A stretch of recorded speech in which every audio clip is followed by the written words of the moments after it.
There was a comment in Airac's most recent video that Mr. Beast said that just made me sad. What do you guys need me to do? Okay, so just go up to his window and ask him about his tent. Hey, how you doing? Look, I stopped you for your tent, man. Yeah, this is my car. Oh, it's yours. You know the tent.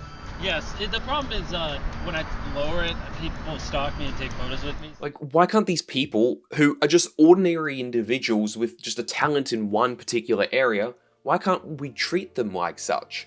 Why all of a sudden are they having to go to illegal lengths just to keep a bare minimum level of privacy and human decency? And it might just be because in Australia, generally, we don't have this sort of celebrity culture. Yes, it got a bit hectic when Beta Squad were in town, and it was kept pretty level when KSI and Logan Paul were around.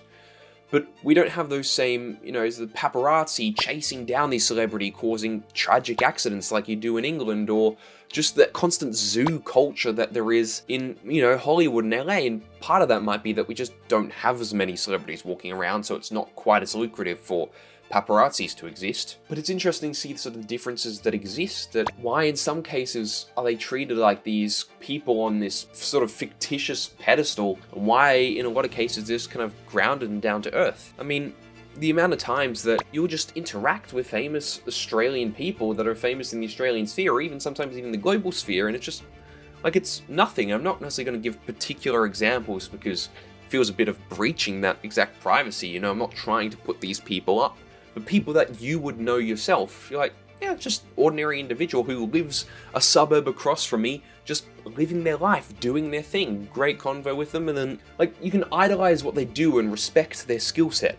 But it doesn't mean that you have to treat them any differently. Like, when Yes Theory were in town, it was interesting because they were saying that the Australian audience treated them much more on a, casual meet and greet. It was just like you're having a chat, around a beer. Where they were saying the European American audiences, was still pretty chill because they've got a great audience, but it was a bit more loud and rowdy than it was here in Sydney and Melbourne. And I thought that was an interesting analysis to make, and I wonder whether that's Australian culture, or I think sometimes the type of audience makes a huge difference, right? So while Mr. Beast may get swamped, Peter McKinnon doesn't. I remember at one point he was saying in some podcast that the worst he'd ever had was that, someone would come up to them in photography locations. Like, oh, we saw you on the other side of the lake, so we thought we'd come around and say hi. And you build a certain audience there. I think the audiences that nerd out about certain things tend to be a lot more relaxed and calm, from what I've observed, than audiences that are built on pure entertainment and comedy value. Because even you have like Casey Neistat, right, where, this is all assumptions based on from what I can see online, it doesn't seem like he gets that same swamping, and maybe because he's just running through on his boosted, and maybe some people hang outside his office because it's such an iconic location, but it isn't that same, like, he can walk down the street and exist. People may say hi, people may occasionally ask for a photo, but he can exist. I think that's what we really need there.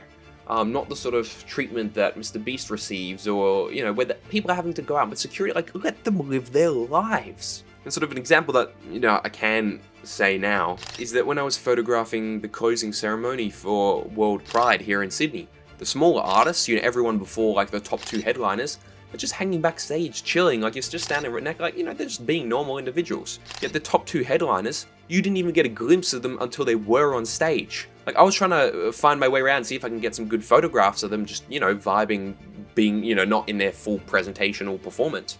And you couldn't. They were tucked backstage, you didn't even know that they were there. They would just pop out and then disappear again. It's like, why do they have to do this? Why can't they just chill backstage like any of the artists that were there? It's ridiculous. When Beta Squad were in town, they had to surround themselves with 6 bodyguards just to get out of the crowd. And I was walking past this middle-aged woman who had her phone out recording them, and she's like, I can't believe, young kids acting like this around certain people, like, it's just ridiculous. Kind of thinking, you've also got your phone out trying to film them, even though you have absolutely no idea who they are. And I'm like, this is the sort of same behavior that everyone has had for, musicians forever. And she's like, no, I've been around a while, this isn't a normal thing. It's like, have you heard of the Beatles? Have you heard of One Direction? Like, this isn't just a YouTuber thing. I was trying to justify the legitimacy of YouTube. It's like, no, this is very, maybe not rightfully, but this is normal behavior for people of this status. So it was like, it was a really weird discussion I had with her. I remember when Penn and Teller were in town and they're performing their magic show at the Opera House. My friends and I went, it was a great show, had a great time, left, went to find a bar, and we just saw Penn Jillette walking down the street, and I was like, hey Penn, thanks for the night, and kept, moving on. Like, I wasn't harassing him, I wasn't, treating him like a zoo animal, I just said, thanks for the show, and moved on. I think we have to change the mentality we have around these people, that we don't have to create this obsession. Just respect what they do and move on. And I mean, like, I may be individual on this, I'd love to hear your thoughts and perspectives on it, but I think everyone's good at something, but there are certain positions that we idolize more than others. Like, you'll talk to people and they're like the highest in their field of finance or the highest in their field of agriculture. Whatever the industry is, it might be hockey or croquet, I don't know. But for whatever reason, we've put certain positions on certain pedestals, and others, once you start realizing, oh, I'm actually interacting with people that are really high up in their fields, and I'm treating them like normal human beings, so why would I treat the people that I potentially idolize in a skill set sense, why would I treat them any differently to the other hundreds of people that I've met in my life? I think these people deserve to be treated normally like regular human beings, and they shouldn't be forced to have to get security or change their routines and daily habits just because all of a sudden, you know, they've got some sort of notoriety. You know, they're good at their job. Treat them as such. We just need to go back to living a society where we are all human beings. Some are better in some things, and some are better in others, and none are more important than each other. They're all required to sort of sustain the lives that we all currently live.